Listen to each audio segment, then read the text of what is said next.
So you can't do that because guess what? As soon as you back out, those warlords are going to take control of the opium trade. That's right. And there's also a pipeline as well. That's right. Yeah, it's the same old story. You know, like we said about the Skull and Bones, it was created with the opium drug money. And there's a history of the clipper ships that was used to transport the opium. That you devils financed that. And this is going back to the 1800s, the early 1800s. So it's the same old game. You go into a country, you steal their resources, you enslave the people, and then you make money off the resources.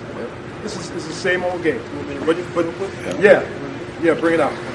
This is from the conspiracyarchive.com. Lift up your voice. Conspiracyarchive.com. I'm going to just get to the point.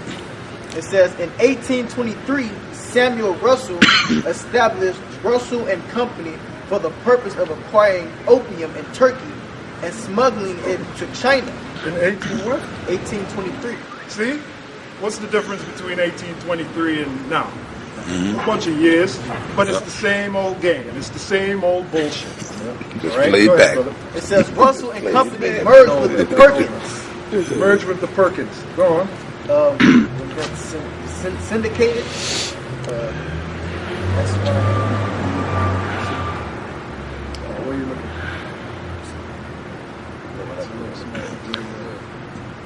Syndicated. Yeah, syndicate. Syndicate in 1830 and became the primary American opium smuggler. Primary American opium smuggler. Because the elites, two ways they got their money from, well, the first way is from Yahweh Shem Yahushai, who put you on top. The second way is drugs, well, really slaves, then drugs. Slavery was a big money maker. Big money maker. So there's nothing moral about you devils. There's nothing righteous about you. But they don't think they have to pay for the shit. Yeah, exactly. They don't think they have to pay for it. You know? Matter of fact, in Texas, I think, what was the name of the book company? If I'm not mistaken, I think it's McGraw-Hill. And I remember as a lad, I used to read books that were printed and published by McGraw-Hill. And a recent book that they put out on history, they said that the black slaves, the Israelites, they were immigrants. So the young black boy went to his mother and showed him, and she made a big deal of it, and they're suing the school system, and they're gonna change the books. Well, wait a minute, you didn't know that when you were writing it, putting it down? Don't you have proofreaders? Yeah. So that was bullshit. You were trying to take away the stain on your history, man. Spewing on your glory. The spewing on your glory, because you have to deal with this. It's called accountability, man. That's right. Yeah. You're gonna get caught out there, and you got caught out there, right? That's right. You're being sentenced right now. That's right. Okay. Yep.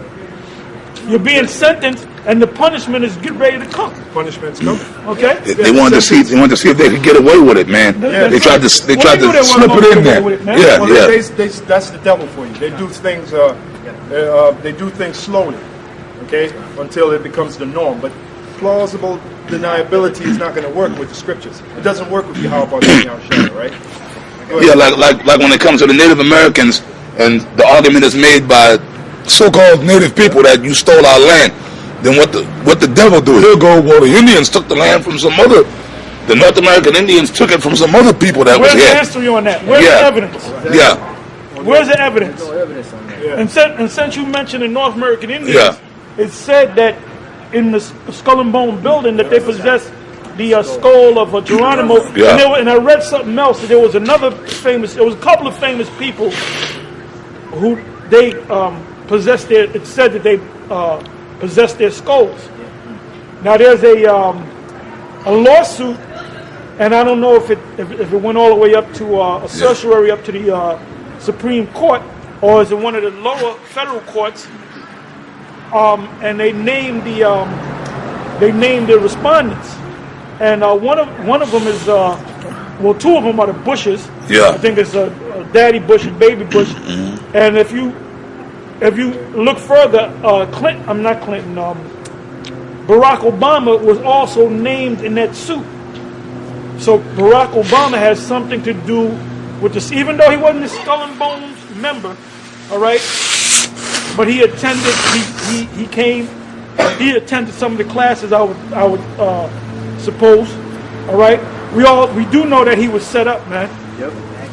So this is a bag man. A bag man. Yeah. Like the young brother said earlier, that anytime you become the president of the United States, they already got their eyes on you. They're already grooming you from the time that you're maybe 15, 16 years old. Because they had a organization of young politicians, and they had Kennedy visit that organization, and lo and behold, Clinton, as a young man, shaking Kennedy's hand. Kennedy's hand. So we knew that he was going to eventually become the president. Yeah. Well, there's pictures of Obama looking very young. You can tell he's very young, posing with Brzezinski. Zbigniew Brzezinski. All right, so like the Apostle Olatar said, they've been groomed since they were very young. Yeah. All right, Yeah, because they're trying to push that New World Order agenda. keep it going, keep Yep. the pot So boiling. they got to train them, to be able to push forward the new policies and the new legislation or whatever it Which are all is. wickedness. Yep. They got to train them to keep that wicked train going down that track. But guess what? That track is going to going down that track. that track is going to be Derail. derailed. When Yahushua comes, he's going to derail that track. Taking a ride in the wrong train. Go ahead, brother. Hey, well, even Bob Marley wrote a song, Zion Train. Zion Train is Well, Our when train. that train gets derailed, Yep. hey, the tracks are still there. Yeah. There's gonna be a new train. New train. Yeah. You know, and that train gonna roll over that old train. That's right. You know? Zion Train. Zion Train. Go ahead, brother. Yeah, this is Sirach 10 and 8. Because of unrighteous dealings, injuries, and riches got by deceit, the kingdom is translated from one people to another. That's There it. you go. You want to That's read it it. again? Call it and read it again. Sirach 10 and 8. Because of unrighteous dealings, injuries, Yeah, what's an example of unrighteous dealings? Well, the way that you so-called white people, Esau, the way you got this land, the way you got America. It wasn't righteous, it was unrighteous. And now you have a saying called Indian giver. Yeah. Implying that the so-called North American Indians gave They you didn't land, give you anything, you but took it. You took it, come on. You gave them smallpox, That's infested right. blankets, all right? Rotten food. You know, there's so much Yep. history on how you took this land from the so-called North American Indians, all right? So that's your example of unrighteous dealings. Go on. injuries, Yeah, injury to the so-called Negro, slavery. That was a big blow to the so-called Negro, slavery, right? And- Which they're still feeling the effects now. All right, all these generations later, they're still feeling the effects of slavery.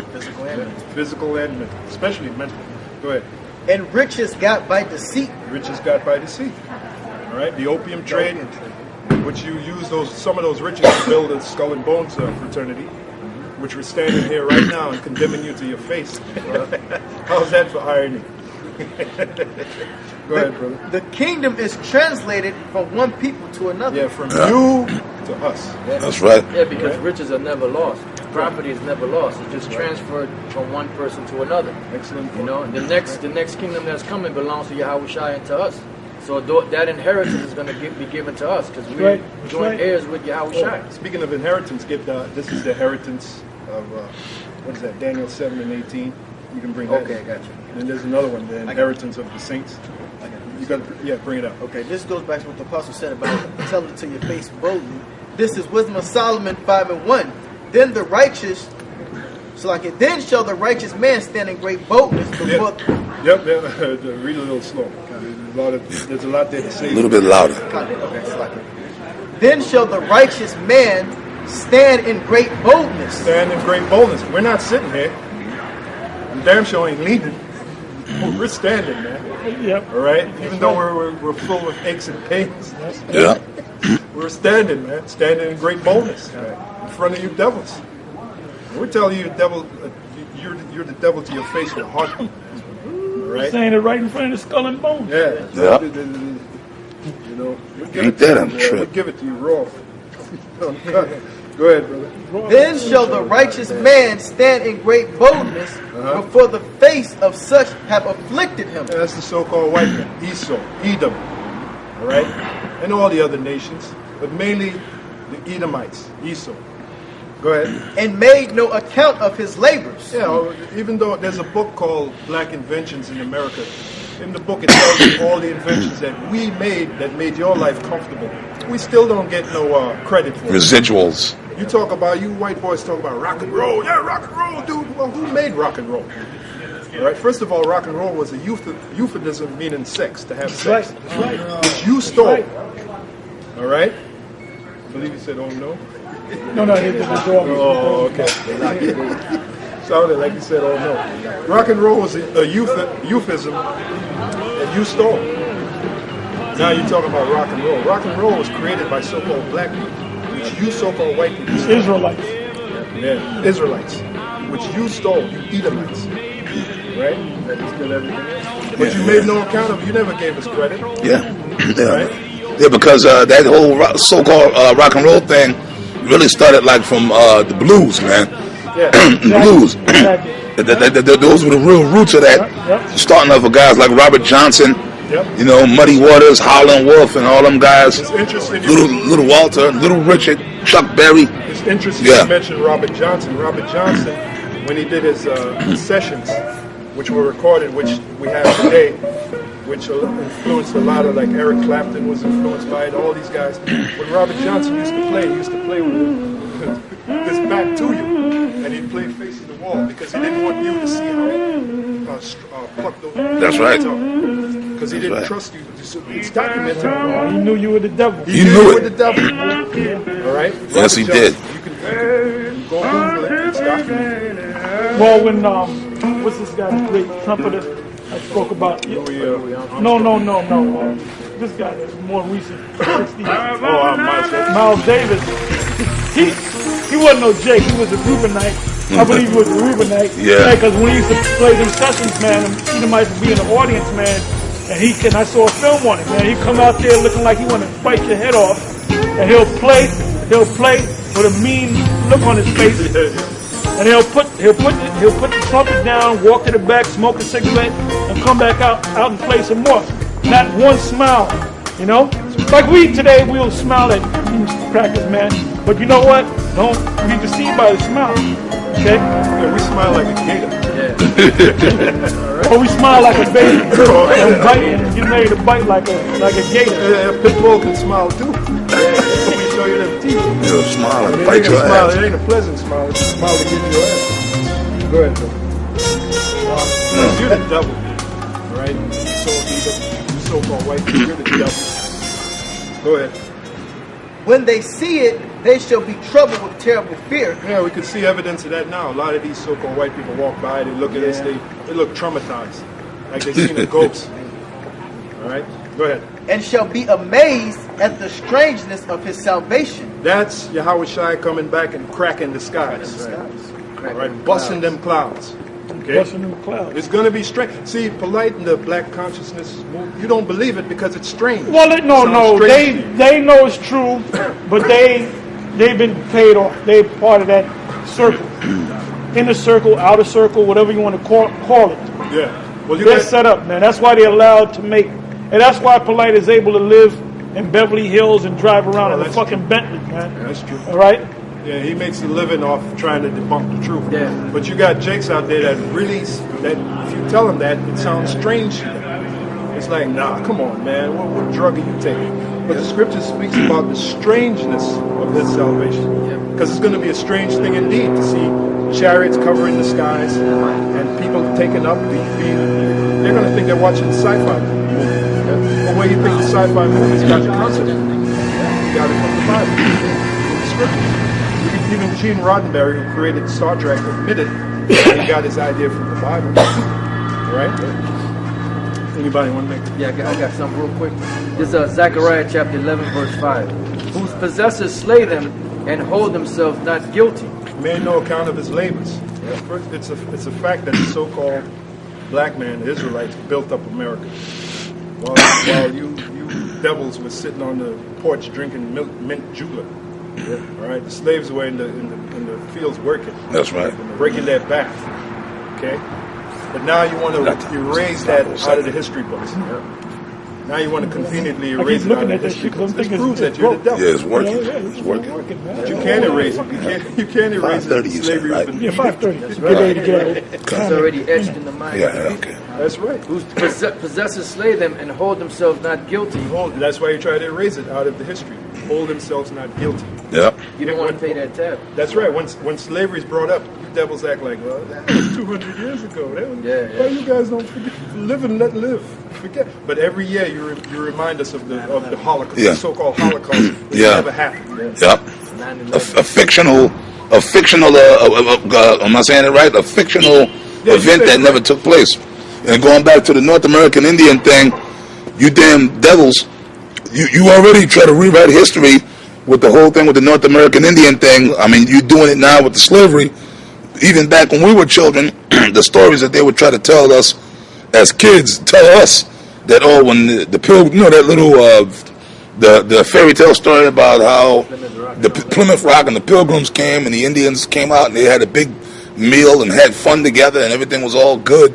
It didn't go down like that. That was a lie. Well, it did somewhat. Yeah, well, you got some sellouts. You had Gadites, tribes that, when right, but even prior to that, when the Gad and Reuben came to the so-called Americas or the land of Canaan, they were broken up into several tribes. So when Esau came over here, the Plymouth Rock incident, what happened was one tribe had beef with another tribe, and they knew about Esau having those musket guns, fire sticks that they call them. Yep. And they said, "Look, if you kill our enemies, we'll help you." And that's what happened, man. Yeah. And a lot of them were taken advantage of as well. Yeah. So there's, a play on history. They'll play with the history itself. Yeah. But at the same time that the Pilgrims were coming in Plymouth Rock, you had the Spanish coming in California and different parts slaughtering Indians all around. And then but they don't tell you about that. They just tell you about the Pilgrims. They don't tell you about the Dutch coming into New York. But we understand that because that was the beginning of you so-called white people, you Edomites, being set up. All right, that was the beginning of you being set up, your New World Order, your kingdom being set up. That was the very beginning of it.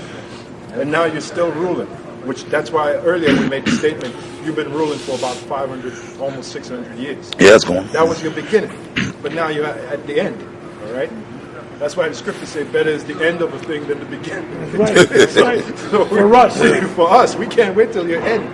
All right? Yahweh Shai represents your end. Go ahead. It says, whose possessors slay them and hold themselves not guilty, and they that sell them say, Blessed be the Lord, for I am rich, and their own shepherds pity them not. Yeah, because it was time for us to go down and for you to come up. And you did become rich. We talked about the opium trade. We talked about the drugs. We talked about slavery that netted you all that profit.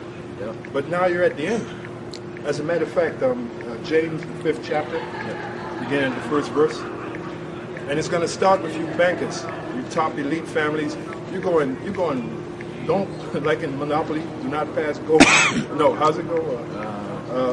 Do not collect 200. Something like that. Do not pass go, do not collect 200, something like that. Which the game Monopoly was based upon the bankers. That's right. As a matter of fact, there's a picture of, is it Wahlberg? I believe so. He looks like no, Morgan. I'm sorry, not Wahlberg. J.P. Morgan. Okay, Morgan, which he was he's basically he was a low guy. He was a a charity case. Yeah. They set him up. But look at the Rothschilds set him up, just like the Rockefellers were set up by the Rothschilds. Yep. But look at the name of the game, Monopoly. Monopoly. One. That's right. One ruler, one ruler, one world order. So when you think about the Democratic, debates and the Republican debates, it's all bullshit. It's one party. They already know who's going to be the next president. Yeah, they know, man. It's a monopoly, dummies. That's why the game was so popular, because it gave you a chance to feel like a king. Especially if you're winning at the game. Yeah. That's what the elites play. They're playing that game. A mind game. Anything for me. They're great. James chapter 5 verse 1. Now there's the game, the end game. And right after that, go to Job 20. You don't got to go right to the point. Go right around about the 5th verse, because this lines up. Because we getting at you, devils. Yeah, that's right. Yeah, well, the Spirit, God is getting at you. What better place? And it feels good. Yeah. We're in the heart of your what is it? Your enterprise be crowned with success.